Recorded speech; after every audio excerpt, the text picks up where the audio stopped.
హైదరాబాద్ నగరంలోని ఓయూపీఎస్ లిమిట్స్ ఎర్రగుంట చెరువు వద్ద డిసెంబర్ 1న జరిగిన మాగో సింగ్ హత్య కేసును ఈస్ట్ జోన్ పోలీసులు ఛేదించారు. డీసీపీ బాలస్వామి తెలిపిన వివరాల ప్రకారం బ్లాక్ మ్యాజిక్ కారణంగా వ్యాపారంలో నష్టం వచ్చిందని, తమ పిల్లలు అనారోగ్యానికి గురయ్యారని కక్ష పెంచుకున్న ముగ్గురు నిందితులు ఈ హత్యకు పాల్పడ్డారన్నారు.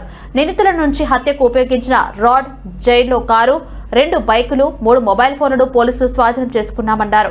A1 షేక్ గౌస్ పై గతంలో బంజారాహిల్స్, మైలర్దేవపల్లి పోలీస్ స్టేషన్లో కూడా కేసులు ఉన్నట్లు బాలస్వామి ఈస్ట్ జోన్ డీసీపీ తెలిపారు.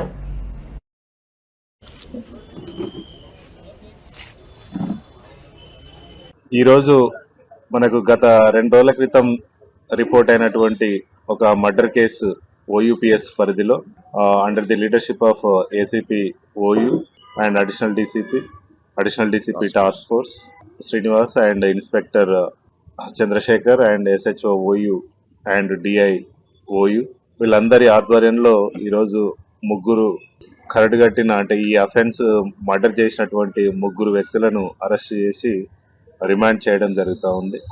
మనకు 1 డిసెంబర్ 2025 ఈవినింగ్ 8 గంటలకు మనకు తార్నాక నుంచి ఒక 100 డయల్ కాల్ వచ్చింది. ఇక్కడ ఒక అన్నోన్ డెడ్ బాడీ పడి ఉంది, రక్త గాయాలైనవి, తర్వాత గొంతు కూడా కొంచెం కోసినట్టు ఉందనేది దాని యొక్క సారాంశము.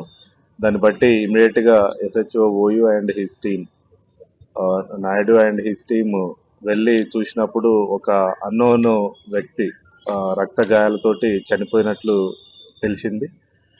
దాన్ని ఇమీడియట్ గా మనము సీన్ ఆఫ్ ది క్రైమ్ ని సెక్యూర్ చేసేసి అక్కడ సెర్చ్ చేసినప్పుడు ఒక మొబైల్ ఫోన్ కూడా దొరకడం జరిగింది. ఈ మొబైల్ ఫోన్ నుంచి వెరిఫై చేసినప్పుడు ఇది నెంబరే అని అతను ఇన్ఫార్మ్ చేయడం జరిగింది.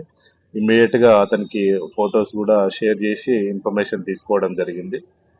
సో అతని ఫాదర్ ఈ మోగు సింగ్ ఎవరైతే ఉన్నారో ఇతను దాదాపు 58 సంవత్సరాలు.